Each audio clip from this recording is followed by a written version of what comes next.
120 secondes de tech vous est présenté par Mon Carnet.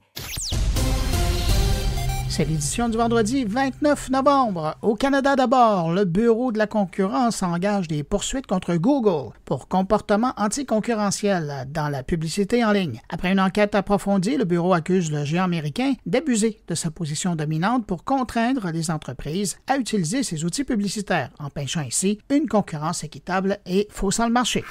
En Australie, le Parlement a approuvé une loi interdisant l'accès aux réseaux sociaux comme Facebook, Instagram et TikTok pour les enfants de moins de 16 ans. Cette mesure, parmi les plus strictes au monde, vise à protéger leur santé physique et mentale face aux risques liés à l'utilisation excessive des réseaux sociaux. Les plateformes devront mettre en place un système de vérification d'âge d'ici un an, sous peine d'amende allant jusqu'à 46 millions de dollars canadiens ou 31 millions d'euros.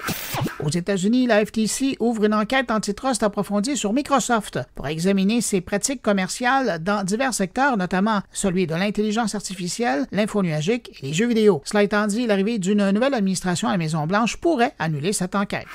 Elon Musk, déjà actif dans divers secteurs, veut se lancer maintenant dans les jeux vidéo avec l'objectif de contrer le wokisme. Par le biais de son entreprise xAI, il veut développer des jeux générés par IA sous le slogan « Make Games Great Again ». On sait d'où vient l'inspiration. En Europe, l'Union européenne a annoncé l'adoption d'un standard pour les portefeuilles numériques unifiés. Ce cadre, qui vise à réduire la dépendance à des services comme Apple Pay ou Google Wallet, prévoit le stockage local des données pour garantir la vie privée et un contrôle total par l'utilisateur. L'Europe espère mettre le service en ligne dès la fin 2026. Air Canada devient la première compagnie aérienne canadienne à offrir la reconnaissance faciale pour l'embarquement, visant à simplifier ce processus. Dès mardi, les passagers des vols intérieurs à l'aéroport de Vancouver pourront embarquer sans pièce d'identité physique en utilisant une photo et un passeport numérisé via l'application de la compagnie.